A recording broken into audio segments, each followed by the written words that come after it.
siang Mama. Selamat siang. Bagaimana kabar? Baik? Baik. Sehat? Sehat. Oke Mama, ini siang kita ketemu lagi dalam kegiatan kita setiap bulan, yaitu pertemuan peningkatan kemampuan keluarga. Jadi Mama, bulan-bulan lalu kita sudah bahas tentang apa? Masalah pencegahan dan penanganan stunting. Mama masih ingat ke tidak? Kira-kira materi apa-apa yang pernah kita bahas sebelum-sebelumnya? Permasalahan stunting. Permasalahan stunting itu seperti apa? Anak kurang gizi, tidak periksa ke posyandu, Ya. tidak cuci tangan pakai sabun, tidak menggunakan jawaban sehat. Ya, baik. Terima kasih Mama Mina, betul sekali. Jadi dalam permasalahan stunting itu, yang pertama Mama Mina bilang apa? Anak kurang gizi. Yang kedua, tidak periksa ke posyandu. Yang keempat, tidak mencuci tangan pakai sabun. Yang berikut apa? Tidak menggunakan jamban sehat. Oke. Apalagi materi topik sebelumnya itu apalagi selain permasalahan stunting? Mendukung pemberian stimulasi pada anak 2-6 tahun. Ya, mendukung pemberian stimulasi pada anak 2-6 tahun. Itu apa-apa saja yang kita buat? Bermain dengan anak, melatih anak makan sendiri, mendampingi anak belajar. Ya, bermain dengan anak, melatih anak makan sendiri, terus mendampingi anak belajar. Seperti yang kita tahu bahwa anak usia 2-6 tahun ini contohnya ada di samping kita ini. Kita punya anak-anak ini. Jadi usia-usia mereka itu mereka mulai aktif bermain. Jadi kita harus sering mendampingi mereka, kita harus melatih mereka. Dalam hal belajar, apalagi sekarang kan sekolah online. Anak-anak di PAUD pasti pulang dari sekolah ada tugas. Kita sebagai orang tua bantu mereka untuk menyelesaikan tugas tersebut. Lagi selain ini mendukung pemberian stimulasi pada anak 2-6 tahun, apalagi yang kita belajar bersama-sama pertemuan sebelumnya? Memanfaatkan bansos untuk pemenuhan gizi anak. Oke, pemanfaatan bansos untuk pemenuhan gizi anak dan ibu hamil itu seperti apa? Memberi beras, daging, telur, sayur, dan buah. Seperti yang Mama Emilia bilang bahwa setelah kita terima uang PKH, BPNT, kita harus menggunakannya untuk membeli apa? Beras, daging, telur, ikan, sayur. Itu semua untuk pemenuhan gizi anak. Kemudian, apalagi? Mendukung CTPS. Mendukung CTPS. CTPS itu apa? Masih ingat? Masih. Ya, apa CTPS? Cuci tangan pakai sabun. Ya, betul sekali Mama Lenta. CTPS itu mencuci tangan pakai sabun. Mencuci tangan pakai sabun itu yang bagaimana? Seperti apa? Seperti sebelum dan sesudah melakukan aktivitas kita harus mencuci tangan pakai Ya, sabun. betul sekali. Jadi, sebelum makan kita harus cuci tangan. Sebelum kita masak, kita harus cuci tangan. Setelah kita pergi kamar mandi, buang air, kita harus cuci tangan. Pokoknya banyak hal. Kita pegang binatang, kita harus cuci tangan. Jadi, tidak saja kita mama-mama yang melakukan itu, tapi kita harus mengajarnya kepada anggota keluarga, terutama kita punya anak-anak. Manfaat cuci tangan itu supaya kita terhindar dari kuman penyakit yang dapat mengakibatkan apa? Sakit seperti diare, cacingan. Itu kita harus ajarkan kepada anak-anak supaya mereka terhindar daripada itu. Kemudian ada lagi, masih ada lagi? Masih ingat? Oke. Penggunaan jamban sehat. Penggunaan jamban sehat. Jamban sehat itu yang bagaimana? Yang masuk kriteria jamban sehat itu seperti apa? Tidak mencemari sumber air minum. Contoh jarak antara sumber air minum dengan lubang penampungan kotoran minimal 10 meter. Ya, terus apa lagi? tidak bau, air tidak boleh tergenang, Ya. kotoran tidak dapat dijamah oleh tikus dan serangga. Ya, apalagi? Tidak mencemari tanah sekitarnya, harus dibersihkan, memiliki atap dan dinding, serta ventilasi. Ya, betul sekali. Jadi, jamban sehat itu yang pertama, kriteria jamban sehat itu yang pertama. Apa? Harus dia punya jarak pembuangan kotoran itu harus jauh dari sumber air. Contoh kita punya WC itu harus jauh dari sumur. Dia punya jarak minimal itu 10 meter. Kemudian yang kedua, itu ini air tidak boleh, harus dibersihkan. Air tidak boleh tergenang karena itu akan mengumpan banyak bibit penyakit kuman-kuman. Kemudian dia tidak boleh mencemari tanah, artinya WC yang sehat itu dia harus ada lubang penampungan. Jadi kita tidak boleh buang air besar di sembarang tempat. Contohnya kita masyarakat di sini masih banyak yang buang air besar di kebun. Nah, itu tidak boleh. Masih ada lagi, masih ingat lagi? Pemetaan potensi diri, keluarga, dan lingkungan. Pemetaan potensi diri, keluarga, dan lingkungan itu seperti apa?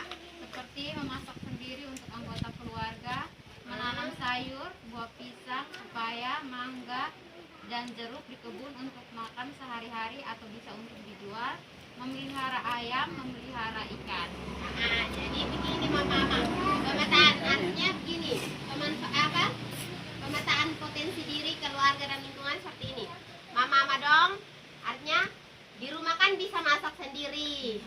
Kalau bisa masak sendiri berarti mama dong harus masak untuk anggota keluarga. Jangan sampai walaupun mama dong bisa masak sendiri, tapi mama dong lebih memilih untuk beli makanan jadi. Makanan jadi itu belum tentu sehat, belum tentu bersih. Kemudian manfaatkan pekarangan yang ada, apalagi kalau ada kebun itu dengan tanam sayur, tanam buah pepaya, buah jeruk, buah pisang untuk dikonsumsi oleh keluarga. Kalau seandainya ada lebih, maka mama bisa dapat jual ke pasar untuk dapat uang. Kemudian di rumah itu usahakan pelihara. Kalau bisa buat bak ikan, bapak-bapak bisa buat bak ikan, pelihara ayam sehingga bisa dikonsumsi oleh anak-anak anggota keluarga. Oke, mama. Jadi saya minta terima kasih sekali untuk mama karena sudah bisa jawab. Artinya mama masih ingat semua materi yang saya kasih bulan sebelumnya. Nah, sekarang kita masuk di bulan lalu kan saya ada kasih tugas bahwa kita harus buat tabel janji diri. Saya mau tanya mama, sudah buat tabel janji diri? Sudah. Oke, nanti kita bahas satu-satu ya. Di sini saya sudah tempel nih. Ada tabel janji diri dalam pencegahan dan penanganan stunting. Di sini ada ini ada 13 macam ya. Yang pertama, saya mau tanya yang pertama tentang permasalahan stunting. Kira-kira sudah buat? Permasalahan stunting. Ini siapa yang mau jawab? Mama Mina? Ya, Mama Mina silakan. Mama Mina punya janji diri itu seperti apa? Berusaha untuk memenuhi kebutuhan gizi anak, pelaksanaan sedang dalam proses. Mama Mina tadi bilang apa? Mama Mina punya janji diri itu apa? Menyiapkan apa Mama Mina? Berusaha kebutuhan gizi anak. Oke, Mama Mina bilang apa? Berusaha memenuhi kebutuhan gizi anak. Di situ Mama Mina bilang pelaksanaannya sedang dalam proses. Alasannya apa Mama Mina? Kenapa masih dalam proses? Terbatasi biaya untuk memperoleh bahan pangan yang bergizi. Oke, baik Mama Mina bilang. Oke, terima kasih Mama Mina. Artinya Mama Mina sudah mulai berusaha melaksanakan Mama Mina punya janji diri. Di situ ada permasalahan bahwa Mama Mina mengalami keterbatasan biaya dalam memperoleh bahan pangan yang bergizi, bahan pangan yang sehat. Oke, Mama Mina. Mungkin saya mau kasih solusi saran untuk Mama Mina. Saya punya saran itu kalau dalam hal biaya, Mama Mina kan ada bantuan, ada terima bantuan PKH, ada terima bantuan BPNT setiap bulan. Kalau PKH kan 3 bulan sekali. Mama Mina tolong pakai uang PKH. Kalau BPNT setiap bulan itu Mama Mina ke warung, ke agen briling. Mama Mina tolong beli beras dan telur. Di sana sudah disediakan supaya bisa buat pemenuhan gizi anak. Kemudian kalau Mama Mina terima uang PKH, manfaatkan uang PKH itu untuk membeli apa? Kalau beras dan telur Mama Mina sudah dapat setiap bulan, Mama Mina bisa pakai uang itu beli ikan, beli daging, beli sayur untuk masak kasih anak-anak makan supaya mereka punya gizi itu terpenuhi. Kita lanjut lagi yang kedua. Karena kita di sini tidak ada ibu hamil, jadi di sini saya yang ngomong saja ya tentang ibu hamil. Untuk mendukung ibu hamil mengakses informasi dan layanan yang tepat. Suatu saat ketika mama di sini ada yang hamil, informasi yang mama dong boleh dapatkan itu bisa ke posyandu, bidan. Bisa juga mama tanyakan ke saya sebagai pendamping PKH. Kemudian saya lanjut, kita ini ke sesi yang ke-9. Sesi yang ke-9 itu mendukung pemberian stimulasi pada anak 2-6 tahun. Ya, siapa yang mau memaparkan janji dirinya? Lalu meluangkan waktu untuk anak. Oke, Kakak Sandra bilang di sini, Kakak Sandra pun janji diri selalu meluangkan waktu untuk anak.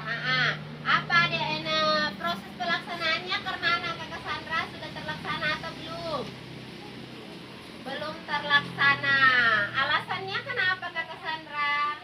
Sibuk bekerja di kebun. Oke, karena Kakak Sandra sibuk bekerja. Ya, baik mama-mama. Saran juga untuk Kakak Sandra, mama-mama yang lain ya. Anak itu penting kita perhatikan. Apalagi di situ stimulasi, artinya itu bisa berdampak pada pertumbuhannya. Jadi walaupun mama-mama itu sibuk di kebun, kerja di kebun, urus rumah, itu tapi mama harus ingat luangkan waktu untuk anak-anak. Ingat ke bapak-bapak juga harus ada luangkan waktu untuk anak. Yang pertama apa? Bermain dengan anak, berinteraksi dengan anak, supaya anak itu merasa dekat dengan orang tua. Anak itu punya teman, walaupun dia sudah umur 2-6 tahun itu dia sudah punya kawan banyak, tapi dia juga butuh tuntunan dari orang tua. Oke, baik. Kakak Sandra nanti tingkatkan lagi ya, pulang harus buat ya. Supaya nanti bulan depan lagi saya tanya sudah harus bisa buat itu ya. Oke, yang berikut kita ke pemanfaatan bansos untuk pemenuhan gizi anak dan ibu hamil. Siapa yang mau jawab di sini? Saya akan menggunakan uang PKH untuk membeli bahan makanan yang kita isi. Oke, Mama Emilia bilang begini. Mama Emilia punya janji diri itu, saya akan menggunakan uang PKH untuk membeli bahan pangan makanan yang bergizi. Mama Emilia, bagaimana pelaksanaannya? Lebih-lebih mendahulukan kebutuhan lain seperti adat. Oke, Mama Emilia, pelaksanaannya masih dalam proses karena di sini Mama Emilia lebih mengutamakan kebutuhan lain seperti adat. Jadi Mama Emilia, pemerintah artinya ini saran kepada Mama Emilia supaya jangan buat seperti itu lagi ya. Ketika terima bantuan PKH, jangan manfaatkan itu untuk kepentingan lain, tapi manfaatkan itu untuk kepentingan anak-anak. Contohnya untuk mau beli beras, telur, ikan, daging, sayur, kasih anak-anak. Jangan pakai untuk adat. Oke lah kalau seandainya itu mendesak, tapi usahakan Mama dan Bapak cari artinya pemasukan yang lain untuk dipakaikan ke adat. Jangan pakai uang PKH ya. Ya, oke, kita lanjut lagi. Sesi 11 mendukung CTPS, cuci tangan pakai sabun. Ya, siapa yang mau memaparkan janji dirinya? Ya, Mama Lenta, bagaimana? Janji diri dari saya yaitu saya akan selalu mencuci tangan pakai sabun saat sebelum dan sesudah melakukan sebuah aktivitas. Yang kedua, saya akan selalu mengajarkan kepada anggota keluarga untuk selalu mencuci tangan pakai sabun. Yang ketiga, saya akan menyediakan sarana cuci tangan pakai sabun di rumah. Oke, baik. Itu Mama Lenta punya janji diri ada 3 memang. Yang pertama, Mama Lenta bilang apa? Saya akan selalu mencuci tangan pakai sabun setelah dan sesudah melakukan suatu aktivitas. Yang kedua, Mama Lenta bilang apa? Mengajarkan anggota keluarga untuk selalu mencuci tangan pakai sabun. Yang ketiga, Mama Lenta berjanji untuk menyediakan sarana cuci tangan pakai sabun. Bagaimana Mama Lenta pelaksanaannya? Bagaimana? Sedang dalam proses Sedang dalam proses. Alasannya? karena belum terbiasa. Oke, Mama Lenta bilang karena belum terbiasa. Oke, ya mama-mama kita tahu kalau tidak terbiasa sejak kecil, maka susah untuk kita lakukan. Jadi mulailah terus Mama Lenta terus lakukan itu janji diri. Kalau terbiasa pasti akan selalu melakukan itu. Oke, baik. Kita lanjut lagi ke sesi yang ke-12, penggunaan jamban sehat. Ya, siapa yang mau memaparkan janji diri? Saya janji diri rajin membersihkan jamban, tidak buang air besar di kebun. Oke, Mama Mina bilang saya ini janji diri saya menyangkut penggunaan jamban sehat, yaitu saya harus selalu rajin membersihkan jamban. Yang kedua, tidak buang air besar di kebun atau di sembarang tempat. Oke, bagus sekali Mama Mina. Bagaimana pelaksanaannya? Ya. Baik Mama Mina, pelaksanaannya bagaimana? Sudah. Oke, bagus sekali. Artinya di sini saya sudah dapatkan satu mama yang bisa melakukan janji dirinya. Jadi Mama Mina di rumah sudah mulai rajin membersihkan jamban. Terus Mama Mina sudah mulai larang anak-anak tidak boleh buang air besar di kebun, harus buang air besar di jamban. Oke, motivasi untuk mama-mama yang lain supaya di rumah juga harus buat seperti itu ya. Bisa? Bisa. Hebat sekali satu mama-mama. Sekarang kita lanjut ke yang terakhir, pemetaan potensi diri, keluarga dan lingkungan. Siapa yang mau memaparkan dia punya janji diri? Saya. Oke, Mama Lenta. Janji diri dari saya yaitu yang pertama, masak sendiri untuk anggota keluarga. Yang kedua, memanfaatkan hasil kebun untuk memenuhi gizi anak. Oke, bagus sekali. Mama Lenta punya janji diri itu. Yang pertama, Mama Lenta masak untuk anggota keluarga, masak sendiri. Ya, tidak boleh beli makanan di luar, makanan jadi. Karena kita belum tahu tentu kualitasnya itu baik, kualitasnya itu sehat atau tidak. Kemudian Mama Lenta bilang memanfaatkan hasil kebun untuk memenuhi gizi anak. Jadi betul sekali. Kita lihat. Artinya ini saya mau menambahkan sedikit motivasi untuk mama-mama. Yang saya lihat mama-mama yang lain, saya berharap satu mama-mama di sini. Mama-mama yang lain itu mereka lebih mengutamakan hasil kebun itu untuk dijual daripada untuk masak kasih makan dia punya anak-anak. Karena mama bilang lebih baik dapat uang daripada makan buang itu hasil kebun. Jadi mama kalau di rumah ada pisang, ada pepaya masak, ada mangga, ada jeruk, ada lain-lain, ada sayur. Yang paling utama itu mama masak dulu kasih anak-anak makan. Kalau seandainya hasilnya banyak sekali, oke, bisa dijual ke pasar untuk dapat uang. Begitupun juga kalau mama pelihara ikan, pelihara ayam, ingat utamakan dulu gizi anak. Kalau sudah terpenuhi, oke lah, baru bisa jual yang lain. Oke, saya punya mama ini hebat sekali. Mari kita sama-sama tepuk hebat dan tepuk mantul untuk saya punya mama-mama. Tepuk hebat, hebat, hebat, hebat, hebat, hebat. Oke, sekali lagi tepuk mantul untuk saya punya mama-mama. Tepuk mantul, mantap betul. Oh ya, mantul, mantul. Mantul, mantul, mantap betul. Oke, baik mama-mama, terima kasih sudah memaparkan mama punya hasil janji diri. Ya, saya mau tambahkan sedikit untuk saya punya mama-mama untuk terus ya. pulang ke rumah, jangan karena ini hari kita punya materi pembahasan sudah selesai, jadi mama bilang, wah serpun tugas sudah habis. Tidak. Mama pulang ke rumah harus terus melaksanakan itu janji diri. Nah, saya sebagai pendamping PKH akan terus memantau mama punya perkembangan di lapangan. Walaupun saya tidak bisa ke rumah terus-terus setiap sore saya berkunjung untuk tidak.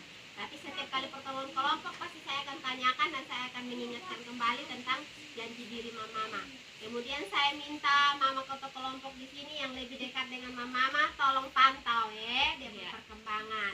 Nah, biar nanti mama dalam perilaku kehidupan sehari-hari mama bisa ada perubahan. Oke, baik mungkin sampai di sini saja. Mama ada yang mau bertanya? Tidak.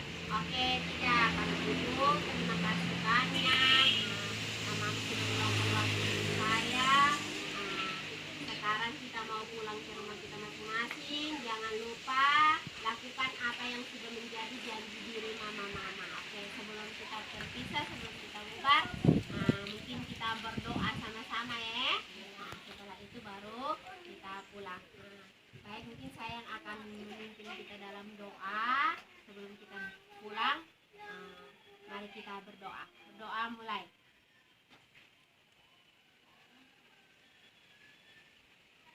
Oke, berdoa selesai. Oke.